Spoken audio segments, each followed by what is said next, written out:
We're back at Firebird Raceway in Chandler, Arizona, just east of Phoenix. I'm Steve Evans along with Dave McClellan. And here you see the diver, as he's called, the crewman responsible for the bottom end maintenance on the Candies and Hughes Thunderbird 20 car driven by Mark Oswald. The only team that can stop Kenny Bernstein from winning his 4th consecutive Winston Championship. It'll be a few minutes before that titanic duel. Dave McClellan, right now it's time for race number 2, round 2, top fuel eliminator. And there is the quickest and fastest in the sport. This is Eddie Hill, the #1 qualifier here at Phoenix. He has absolutely dominated this field in qualifying, as he has in practically every racetrack he's set foot on. He is racing against the Castrol GTX Special of Gary Ormsby. Now, Ormsby qualified number 5. In the first round, he beat Jim Head. And in doing so, he got lane choice. He had a quicker elapsed time in round 1 than did Eddie Hill.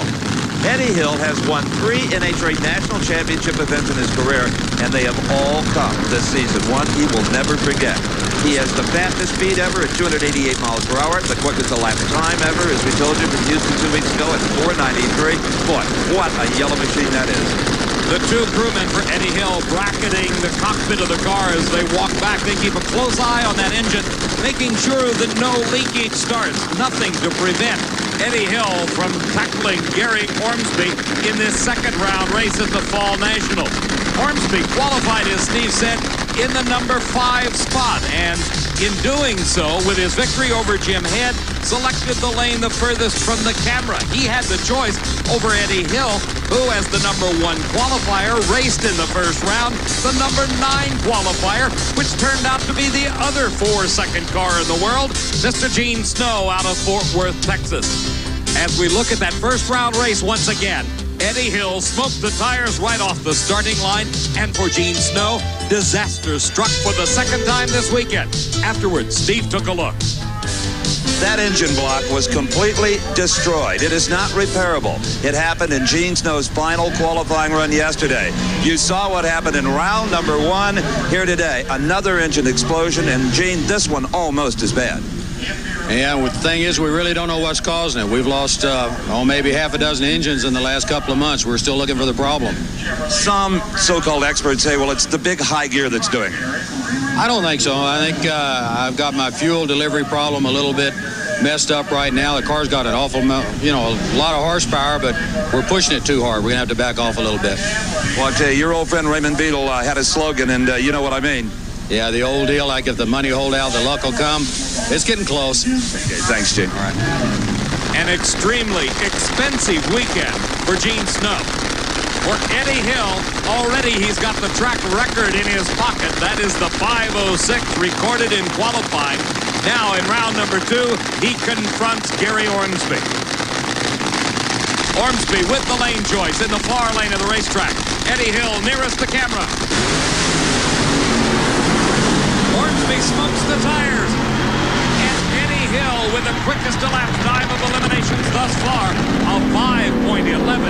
His speed over 271 miles an hour, using up a lot of this racetrack to get that bright yellow car stopped.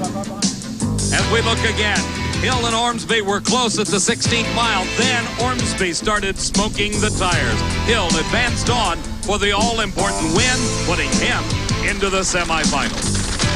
The next pair, engines started on the line. There's Joe Amato, the man gunning for the Winston Championship. He's currently in the lead, trying to hold off the likes of Darrell Gwynn and Eddie Hill. His TRW Special has recorded an elapsed time of 5.00 seconds. That set a couple of weeks ago in Houston, Texas. Racing against Amato will be Dennis Forcell from Minneapolis. Let's go to Steve with Eddie Hill. Well, Eddie Hill uses the emergency runoff as he has throughout this event. When you go as quick as you do, 5:11, 271, you need a long racetrack. 11 today? Good Lord. I'm speechless. I don't know what to say. I didn't think there's any way that track could hold 11. Ormsby had lane choice, and he put me in a bad lane, and what can I say? Doesn't seem to be a bad lane for this yellow car. Well, a lot of times I guess that's true. The car works awful well. Yeah, it really does. And we need it here, don't we? See you in the semifinals. Yeah, thank you. What a car. What a driver. If you were to call Central Casting and ask for an actor or someone to play a grizzled prospector, Eddie Hill would foot the bill as well as anybody. This is Dennis Forssell at the wheel of the Cable Value Network special. Dennis Forssell is a very successful businessman from Minneapolis, Minnesota. Had some health problems earlier this year, but is feeling fine and fit back in the cockpit. To call this man, Joe Amato, a successful businessman would be a gross understatement. He has something like 1,600 employees in his auto parts enterprises. Forssell in the near lane, Amato in the far lane. Tim Richards, the crew chief on Joe Amato's race car, regarded by many as one of the premier top fuel or nitro-burning crew chiefs in the country. Well, Dennis Forssell has a good wrench in Larry Frazier. A great start by Forssell, but Amato just powers by for the win. 5.30 seconds at 275 miles an hour. Got lots of speed, but did not have an elapsed time as good as Eddie Hill. Hill continues to hold on to the quick time of eliminations. As we look again, you can see about 100th of a second. That's what the reaction timers tell us. That was the head start gained at the starting line by Dennis Forssell. But then some problems set in for Forssell, and Amato just pulled away to take the victory that advances him into the semifinals. A haze of tire smoke coming off Amato's race car, but he was able to recover quickly and by a multi-car length lead wins it. Joe Amato, the win light, that's all important. But I don't have to tell you that 530s are not going to win this drag race, ultimately. Well, Steve, look at the tire. We were spinning the tire down the track, and we tore the center right out of it. You know, we're just going to have to tune up the wing a little better and try and get more downforce. The track is treacherous out there. We're just glad to get the win light for the championship points. Okay, we'll see you in the semifinals. Thank you. Let's take a look at that tire. Just in the center of the right tire, you can see what he means. The rubber is worn away. That's not a tire failure. That's just abuse to which they were never built to sustain. Amato will have a chance to change tires before the semifinal round. Kenny Bernstein's crew has practically rebuilt his race car, getting it set to match up against Mark Oswald. That's coming up shortly. Here's Castrol GTX Fall National. Back at the NHRA Castrol GTX Fall Nationals at Firebird Raceway near Phoenix. This is Mark Oswald's race car. It is still in pieces. The crew methodically putting that racing engine back together. Not quite as far along as his opponent Kenny Bernstein in that all-important second round race in Funny Car Eliminator coming up in just a few moments. On the racetrack, the last pair of cars in the second round of Top Fuel Eliminator. In the far lane, driving the Miller High Life car owned by Larry Miner, is Frank Hawley. And just coming into view after his burnout is the Budweiser Special of Darrell Gwynn. Now with Joe Amato, Dave, already headed for the semifinals, Darrell Gwynn knows he cannot lose this race and have any hope for the Winston Championship. Gwynn qualified very well. With a 5.12 second elapsed time, he held down the number 2 spot. Hawley is the operator of the drag racing school in Gainesville, Florida. He teaches other people how to do this, and he does it extremely well himself, qualifying number 6 with a 5.22 and defeating Earl Whiting in round number 1. Hawley could be the spoiler in this whole Top Fuel Winston points contest, David. You well know he's not racing for points. He didn't start the series until mid-year. No advantage to either driver off the mark. Frank Hawley pulls ahead by half a car length. Frank Hawley defeats Darrell Gwynn and puts a damper on Darrell Gwynn's hope for a Winston Championship. You see the elation shown by Hawley as he gives himself a bit of a round of applause. Looking again, you see both cars left the starting line at identically the same moment. And in this race, speeds tell the story. 20 miles an hour difference. Frank Hawley, 277, Gwynn, 257. That sets up the semifinal pairings for this Castrol GTX Fall Nationals. Ani Coletta against Frank Hawley.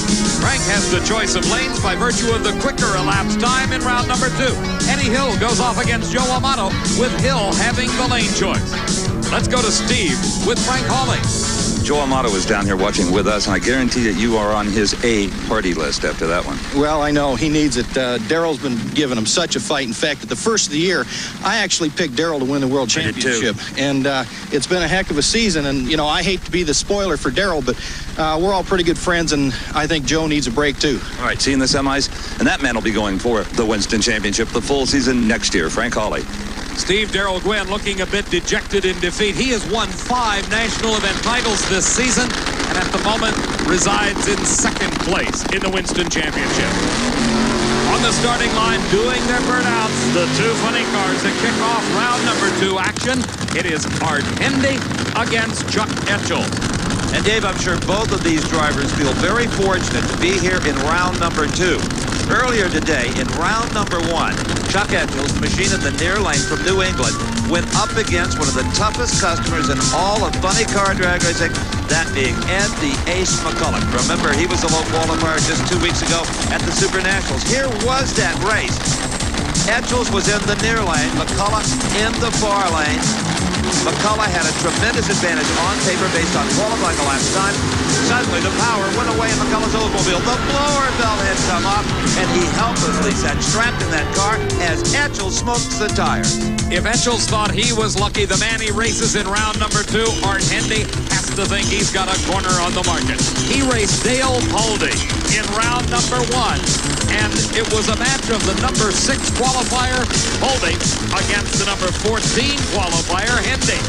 The quicker of the 2 cars was in the far lane. Dale Poldy had the race won, and then the traction problems began. And Art Hendy pulled by at the finish line, advancing him with the upset into round number 2, where he now races Chuck Etchell. That's the Worsham and Hendy entry in the far lane. Etchell is in the near lane of the racetrack. Etchell's the quicker of the 2 cars. And this is Art Hendy's first ever NHRA national event. You know he's got to be feeling the pressure. Chuck Etchell has a first-class racing team with lots of experience. Hendy cautiously staging as he rolls forward into those light beams across the starting line. Now it is Etchell's turn. So gingerly they stage and then explode off the starting line. And tire smoke for Chuck Etchell, but Hendy is slowly making his way down the racetrack.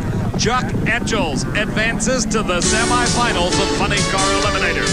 We'll be coming right back to Firebird Raceway and the Castrol GTX Fall Nationals.